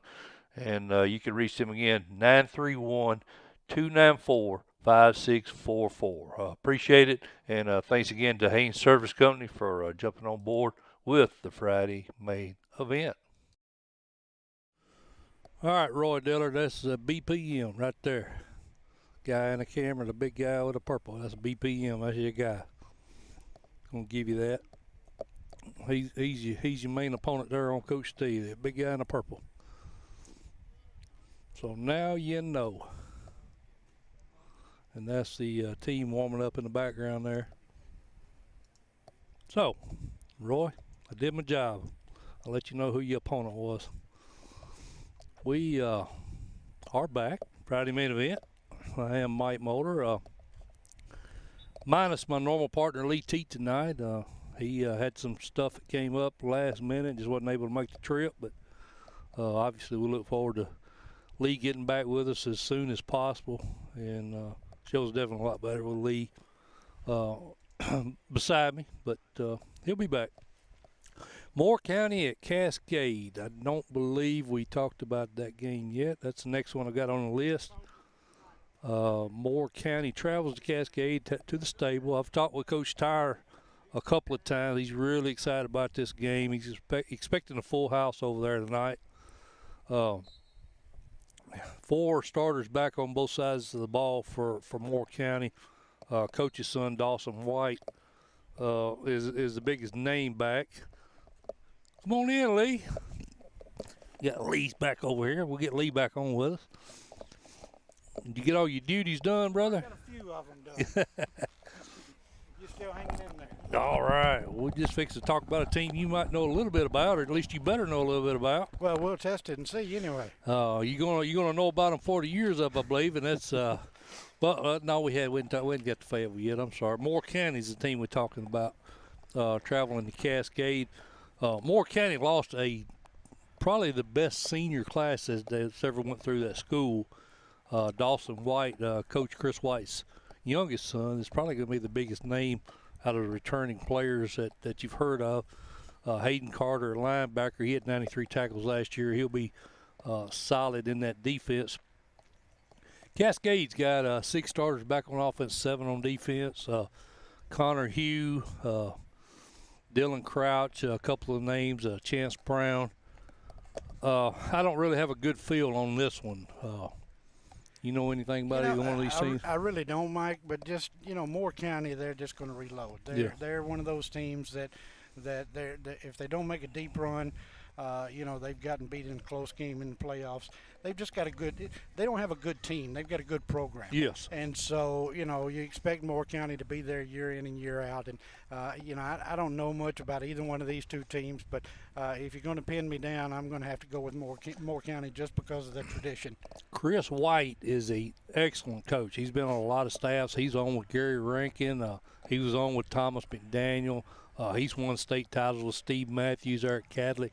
So he's been around a lot of successful programs, and I think he's using that knowledge he gained being with all those programs to push this Moore County program to the next level. He's doing a really good job with them. I'm with you. That's some good mentors there. You calling those names? Oh, exactly. I'm going to show my age here. I used to go see Steve Matthews play quarterback when he was quarterback at Memphis State at that time. So yeah, I got a lot of memories of him playing football down in Memphis. Good dude. So you're going Moore County? Yeah, I'm gonna go with Moore County. They got so many new players I just don't know, and Cascade is at home. That was another one of those coin flip games for me, Lee. I think I'm gonna go with you. I'm gonna go with Moore County, but I think that's really a coin flip. I think you could go either way. The good thing about these picks, Mike, is if I miss, most of your listeners don't know me, and I'm not losing any money to you, so that's okay. So that's a good point, yeah. So I probably should be going the other way, shouldn't I? DeKalb County and Warren County, another game we got on our list for tonight. Steve Trapp, good buddy of mine. I have not yet met Matt Turner. 12-9 in his 2 years there at Warren County. He's done a good job with that program, Lee. I mean, they were kind of a doormat for a long time there, but made a nice run last year, got to the playoffs, played Mount Juliet really close. But they don't have very many back, Lee. They only got 2 back on each side of the ball. DeKalb, kind of the same situation. They've got 5 kids back on both sides of the ball. I think I like Steve Trapp to come in here and get revenge. They lost this game 30-24 last year. I think maybe they get a little revenge this year. Just for the sake of us being different on one, I'll go with Warren County on this one. Now, it's as you said, they made the playoffs last year and got beat in a close game to a very good Mount Juliet football team. And so, even with lack of experience, these early games, Mike, and we talked about earlier, these early games, when teams lose a lot of seniors and a lot of leadership, you just really don't know how they're going to react and come out of the chute. These teams may be outstanding football teams by the end of the year. True. But they may get off to a slow start because of all the new bodies coming in. That's a good point. Coffee County travels to Franklin County. These are cross-town rivals. I mean, well, not cross-town, but cross-county line rivals. They're pretty close in proximity, I guess is what I'm trying to say. Winchester and Manchester, not that far apart. But good rivalry game. Last year, Coffee County won off of 2 missed extra points, 121-19. Franklin County did score on an interception last year. Justin Cunningham, year 1, didn't go. He's an alumni, so it didn't go the way he wanted back at his alma mater. But 2-8. Coffee County 4-5. On the other hand, pretty good season for them. I think Coffee County has made some strides in the last few years. I do too. They had a little streak there where they really struggled, if memory serves me correct. Yep. And I don't know that much about these the teams in that part of the state, but I do remember that they had some struggles in building back, and that's been a process that they've gone through, and it seems like they're getting there now. Well, I interviewed Coach Green, Coffee County's head coach, 2 or 3 weeks ago on the radio, Lee, and when he got to talking about Connor Heaton, he really lit up. He's really excited about the running back. He's added some good weight, and he thinks Connor's set to have a big year for them.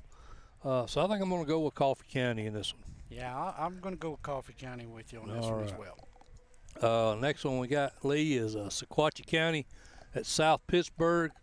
South Pittsburgh, predominant 1A power. 79% of our fan base likes South Pitt to win this game. Yeah, that the only thing that surprises me is that number's not higher. I think South Pittsburgh, it should be the heavy favorite in this one. Although it's a 1A team going against a 3A team. And two new coaches, both programs have new coaches. Rusty McIntyre there at Sequatchie County takes over for Mark Wattenbarger. Chris Jones obviously taking over for the legend Vic Grider there at South Pitt. So you really don't know what you got. And I do know that they got DeAndre Kelly back, and they got those Hunter twins, and they got Big Geo Davis. A lot of SEC schools is recruiting him. You don't see a 1A lineman getting recruited by SEC very often. Yeah, and you know they lost in the state championship game last year to Fayetteville, and you know that was upset to a lot of people. Yeah, but to me. Yeah, but you know they're going to make a run, and it's not going to surprise me if they make a run to Chattanooga this year. But yeah, I'm going to have to go with South Pittsburgh in every game they play. Well, there's one game in the year I'm not sure I can go with them. Oakland. Oakland. Yeah, I think I may have to go with Oakland. I'd probably go with Oakland in that one. I'm going to try to go up and watch that game. So Rockwood, and I'm with you on that, by the way. I'm going South Pittsburgh as well. Rockwood and Oliver Springs, I need to step it up, Lee. We're getting behind on the schedule here. Rockwood, 64% of our fan base like the Tigers. John Webb, been there a long time, 25 years as head coach. He's won 165 games. They were knocked out by South Green last year, Lee, but they've got 8 kids back on each side of the ball. A lot of kids back.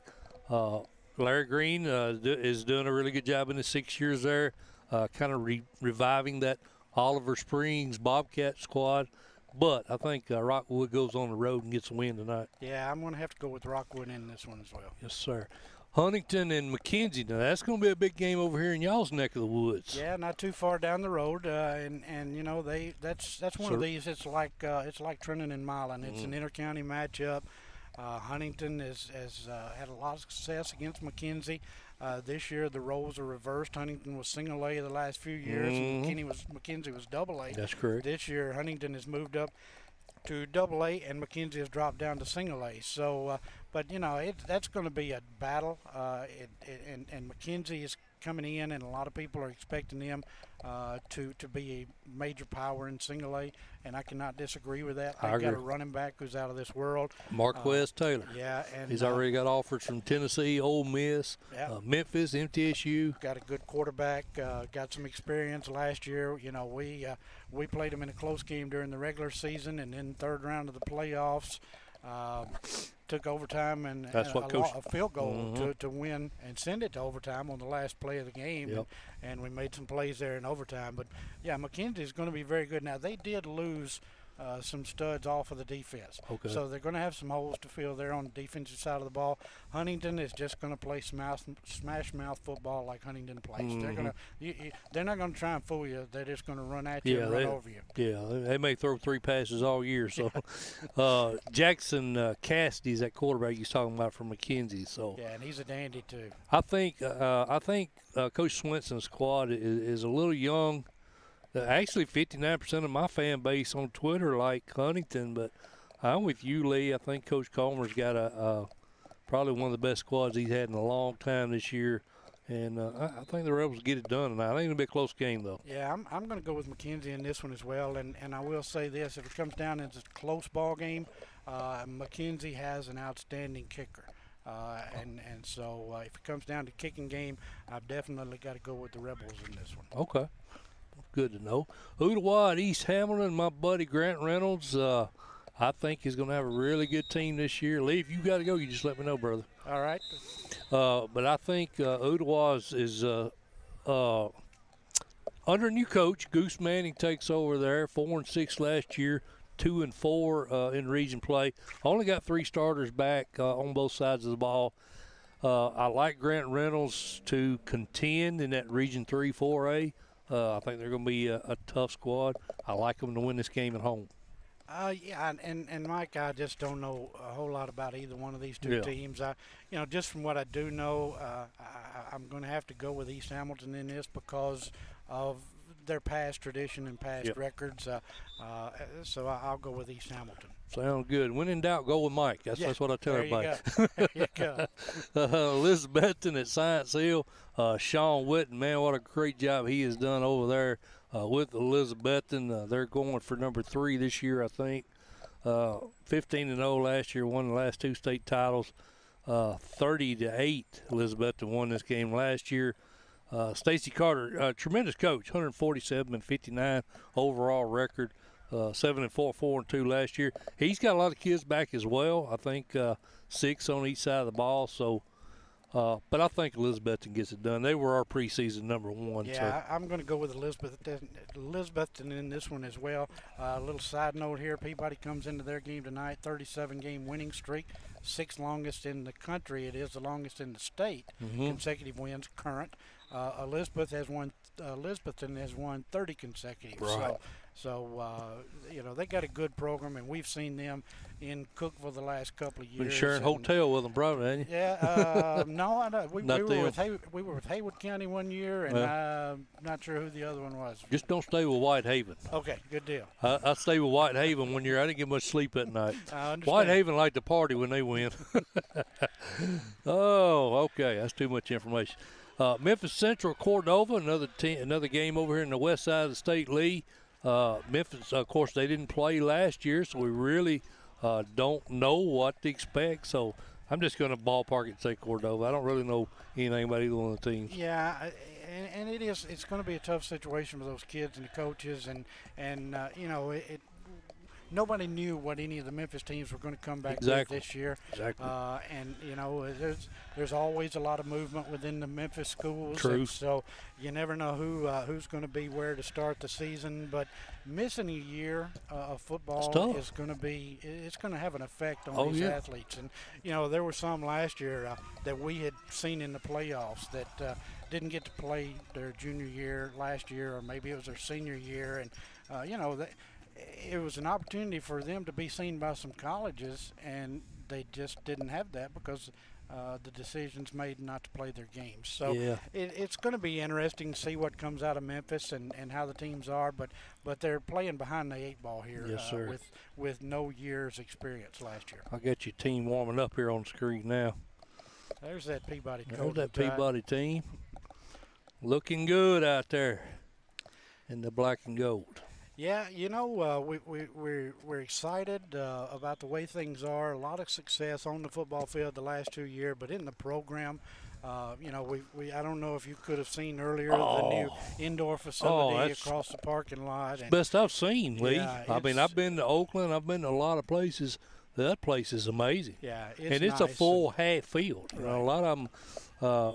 I walked around one of your coaches, and he was saying, we wanted to have at least 50 yards on the inside. Right. And it's great. A lot of people ask the question if the weather was going to be a significant factor in this ball game tonight. 2 years ago, or I guess 2018, when we played Waverly in the semifinals, it was a quagmire.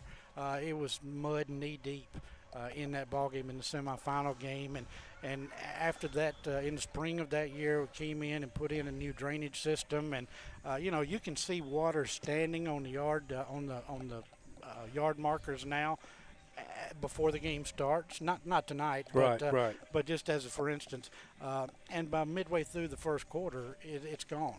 That's how good this drainage system is. It's the same drainage system that the Titans have at their stadium there in Nashville. I was talking to one of your coaches about that earlier. It's just, you guys should really be proud of what you got here. I was walking back with Coach Jacobs earlier, man, and this guy, this is one reason why I love him. He has done research on exactly how much water you guys need to have. They've practiced hydrating. Well, he's a doctor. He's actually a doctor. Yeah, I mean, based on the humidity and the heat and the body mass, he knows exactly how much water each one of your kids needs to take in during the game. Yeah, he told me we practice hydrating. What? Yeah, it doesn't get much doesn't get by these guys. No. That's for sure.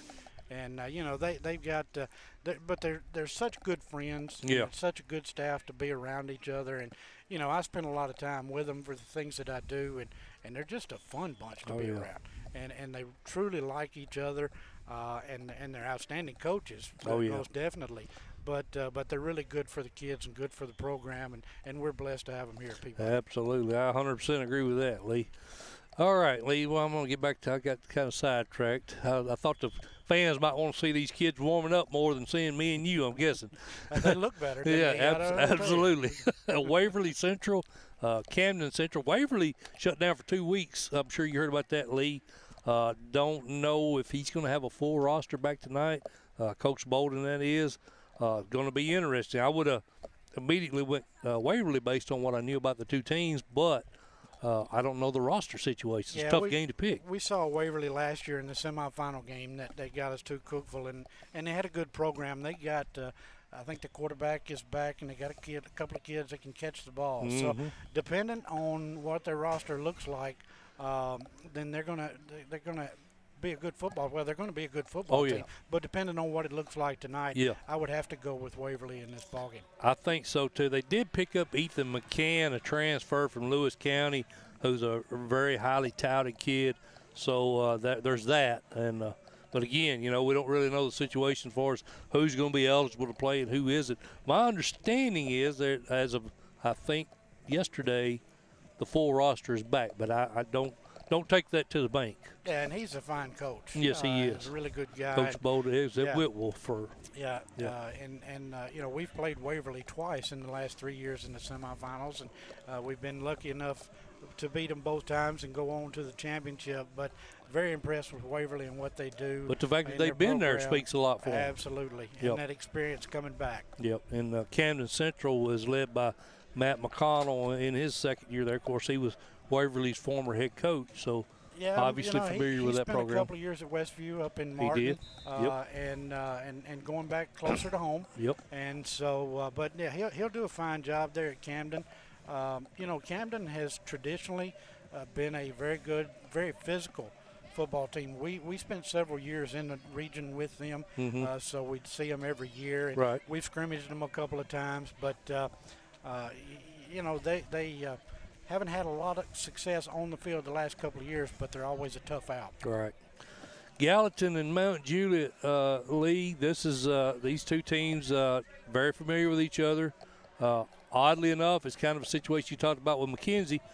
Gallatin moves up to 6A. They were 5A last year. Mount Juliet, who was 6A, moves down to 5A. So they kind of flip-flopped as far as classifications. Chad Watson, 13-9 in his 2 years there at Gallatin. And of course, Trey Perry, 60-30 in his 8 years at Mount Juliet. Still got Coach Roger Perry over there helping out. We actually did a show a couple of years ago over there at Mount Juliet, and we taught Coach Roger Perry, one of the legends in high school coaching, to jump on set with us, and that was a great experience. Beautiful facilities up there. I think with 9 starters back on offense, Steven Swooner at quarterback, Mount Juliet, I think, is going to make a deep run this year, Lee. Yeah, and I would go with Mount Juliet in this ballgame as well, and I would agree with you. And, I'll go with the Golden Bears in this one and also to have a very good season. Yes, sir, absolutely. Mike, while we're going to the next game, let me show you. You see this traffic lined up? Yes, sir. If you stand up, you can see on the bypass, traffic is lined up about half a mile down the bypass. Holy cow. People coming into the stadium. You're right. So, yeah, we're going to have a good crowd here tonight. Is that the Milan direction? Yeah, Milan coming. Of course, well, now downtown Trenton is that direction as well. Okay. So you've got the Milan folks coming in and the Trenton folks coming from that direction. But yeah, they're lined up to get here. I love a full house. I love a full house for high school football. You're in the right place tonight. Then. Awesome. I love it, man. I can't wait.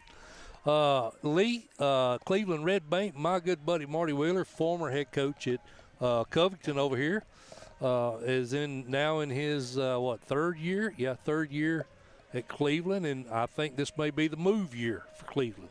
Yeah, it should be, and they've got a good program. They got a lot to draw from there in Cleveland, and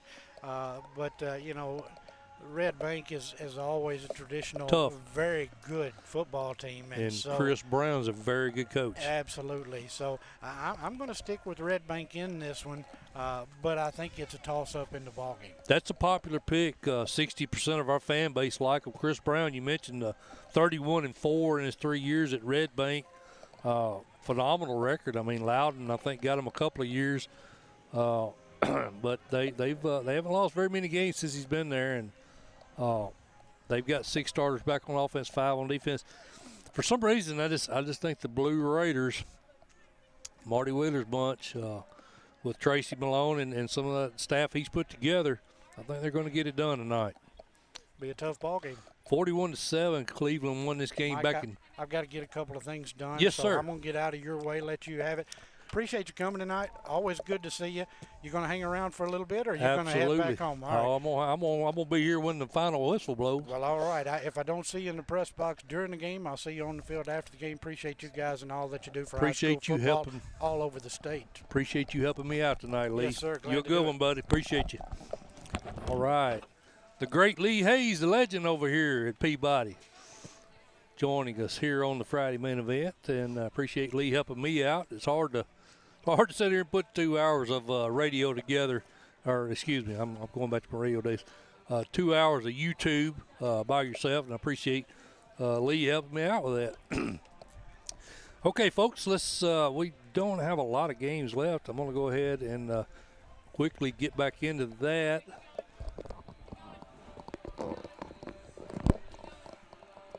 Sorry, I had to take a little drink of water there. Fortunately, you guys didn't see that, so it's all good. Watertown at Fayetteville. That's going to be a big game. I believe we had Watertown in our top 5. We had Fayetteville, definitely had them in our top 5. We may have had them at number 1. I don't remember, to be honest with you. We had them or Peabody 1 at number 1. Watertown travels to Fayetteville. Fayetteville's got 9 starters on offense, 8 on defense, back off of Kenny Morrison's 2020 state championship team. He's taken on a huge non-region. He picked up Lewis County. Obviously, he picked up Watertown. He picked up Upperman and Red Bank in non-region games. So Coach Morrison's pretty much said, "Bring it on," you know. And I respect him for that. If he can remain healthy, that team can remain healthy. They should be right there at the end again this year. But I think Gavin Webster's Purple Tigers are going to be awfully good as well. Brady Watts. I got Braden Casino back at quarterback. Some of my Trousdale County buddies say he'll be the best quarterback in that Region 4 this year. So high praise by an opponent. But I think traveling down to Fayetteville with all the talent, Sam Holdmeyer back at quarterback, of course KJ Jackson, the Blue Cross Bowl MVP as a freshman, starts his sophomore year. I think maybe just too much for the Purple Tigers to handle the Fayetteville Tigers. So I'm going with Fayetteville in that one. Fairview at Page, they call it the Battle of 840. Fairview won this game 18-3 last year. This rivalry began back in 2007. Page leads the head-to-head battle 8-6 in the 14 contest. Fairview's got 7 starters back on both sides of the ball, but they lost a lot. They lost Riley Bennett.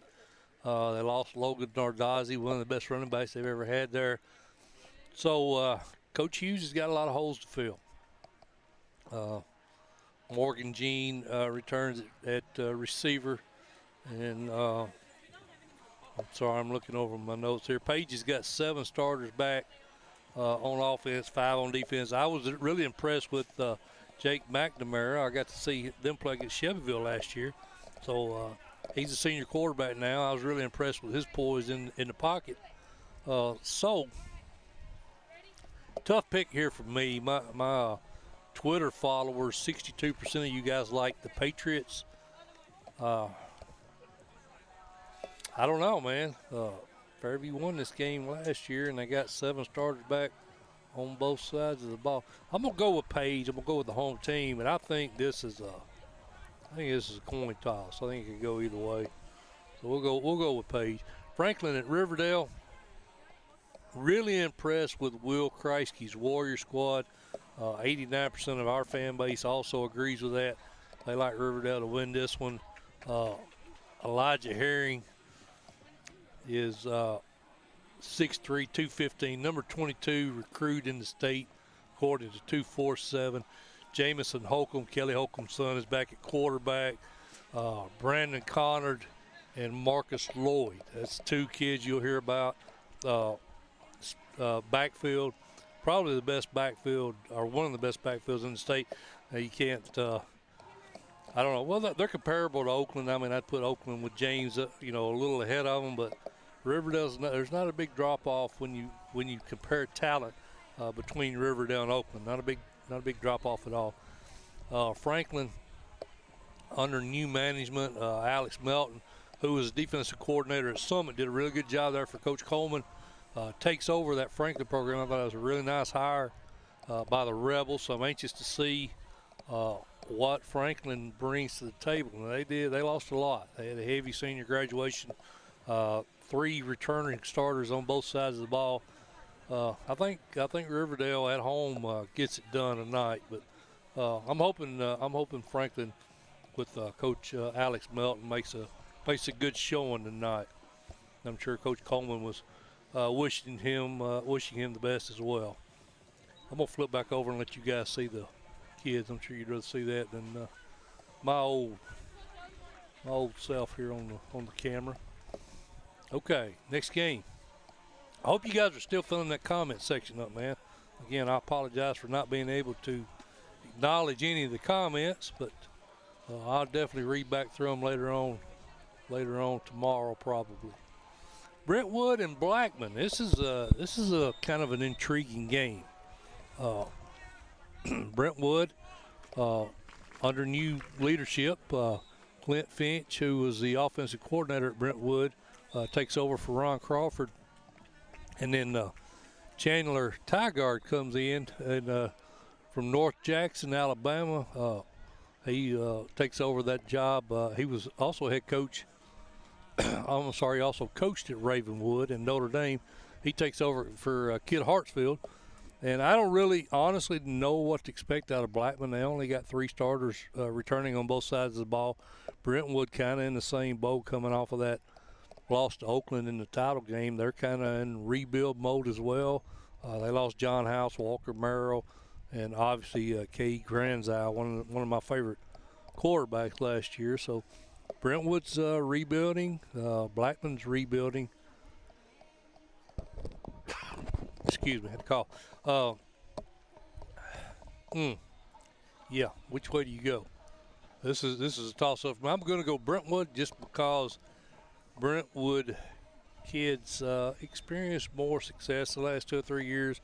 I don't know if Blackman has learned how to win close games yet. We'll find that out tonight. So I'm going to go Brentwood.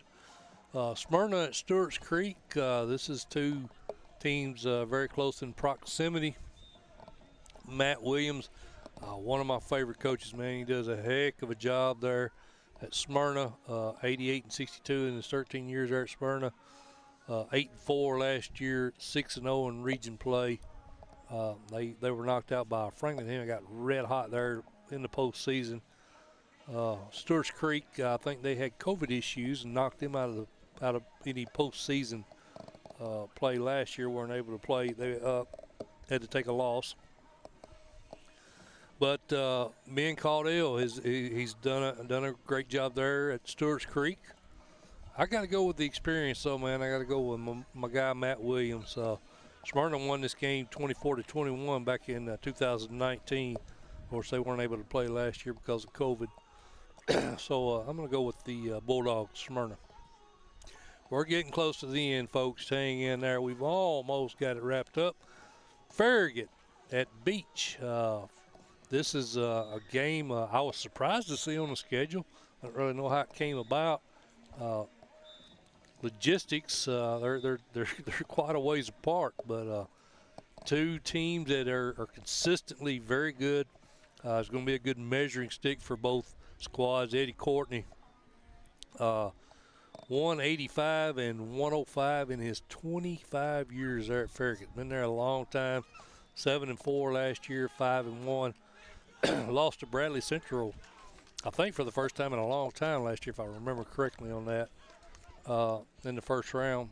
Beach got knocked out by Summit last year, But Coach Crabtree, he's a big game coach, man, as is Coach Courtney. So maybe the road trip, the Admirals, maybe you give the Bucks an edge right here. How you doing?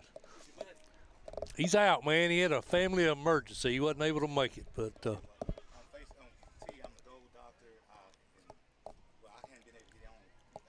Okay. Okay. All right. Good to meet you, man. Thank you, sir. Thank you. Appreciate it. All right. We got one fan over here anyway. Farragut and Beach. That's where I was at. Yeah, I'm thinking maybe the Farragut long drive, first game of the season, Beach at home. I'm going to go with the Bucks, but I think it's a close game. Maybe less than a touchdown. But I like Beach to win this one. Summit, Henry County. This should be a really good game. This is a rematch of last year's semifinal. Summit won 35-21. Two very good quarterbacks. Ryan Dameron for the Patriots, hosting Destin Wade and his brother Keaton from Summit, coming off that 5A state title. We've got where did we have Summit? We had Summit in our top 5, I know, because Coleman gave me a hard time putting pressure on him. But I think this is going to be a really good game. But Summit with 8 kids off that state title team, 8 starters on offense and 5 on defense. I mean, you got to pick them. I think you have to pick them, especially with those Wade twins coming in healthy. But this should be one of the better games in the state, I think, over on the west side of the state tomorrow night. So we'll go with Summit in a close one. I think it's going to be a close game. And now that brings me down to the game tonight. And I hate picking the game I'm at. I came in not convinced that Milan could hang with them because I thought Anthony Brown was out. When I found out he's not, I had that confused with Antoine Barham is actually out. But that's an equally tough loss for Coach Diffie.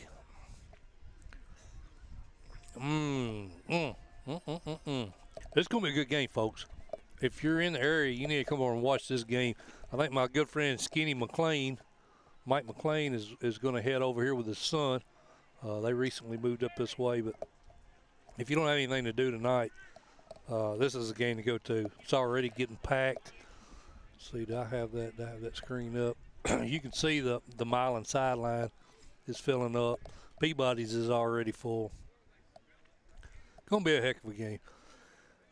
But I appreciate these guys inviting me over. Coach Jacobs, again, man, he's one of my favorite coaches, if not my favorite coach. He's a good dude, and you got a chance to kind of get a feel of what kind of person he was at the start of the show. But he's an excellent coach. He's assembled an excellent staff. They've provided him with excellent facilities over here.